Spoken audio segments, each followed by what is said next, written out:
Welcome to Living with Invisible Learning Challenges. I'm your host, Jennifer, and I would like to talk about a really personal topic today, and honestly, a little bit vulnerable as well, because I want to take you behind the scenes into something big I'm working on.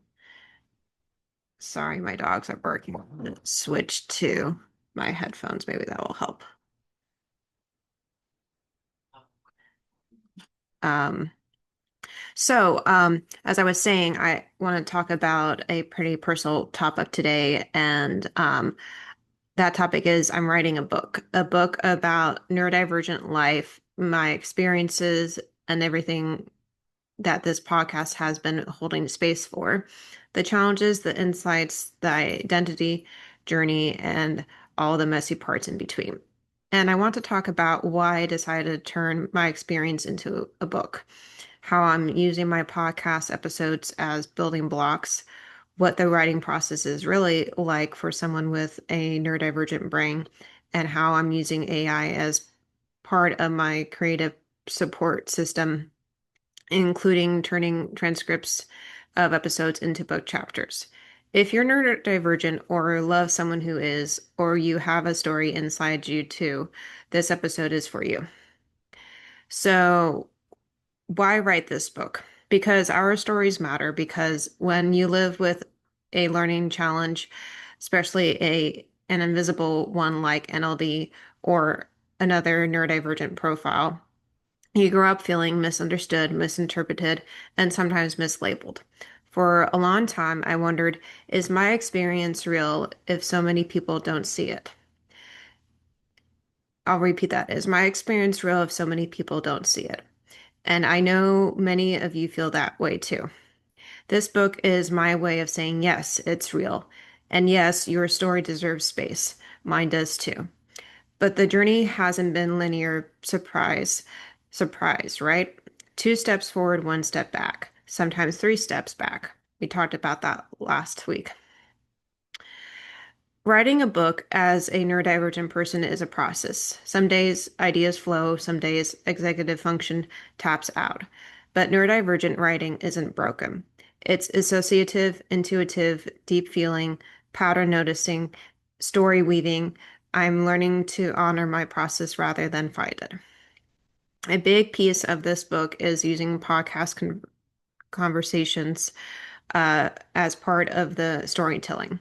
Here's how I use a program to create transcripts of the episodes so every conversation is documented. Then I use AI to rewrite those transcripts into book chapters, keeping the authenticity of the voices while shaping it into something that reads smoothly in written form. This allows me to turn dialogue into story, moments into reflection, and lived experiences into teaching moments. Um, let's talk about AI. Yes, I'm using AI to help me write, not to replace my voice, but to support it. AI helps me organize thoughts, clarify ideas, structure chapters, and polish language, all while keeping my lived experience intact. Using AI and transcripts together allows me to create a mosaic of neurodivergent stories, turning our podcast conversations into a cohesive book readers can engage with. This is accessibility, this is empowerment, this is neurodivergent creativity in action. The emotional journey. Writing this book has stirred up so many emotions: pride, old wounds, gratitude, self doubt, self belief, and a deep sense of purpose. Sometimes I reread a section and think, wow, I lived through that. Then I reflect and look where I am now. If you're on your own creative or healing journey, please hear this. You don't need to feel ready to begin. You just need to be willing to try. Start messy, start imperfect, start scared. Just start.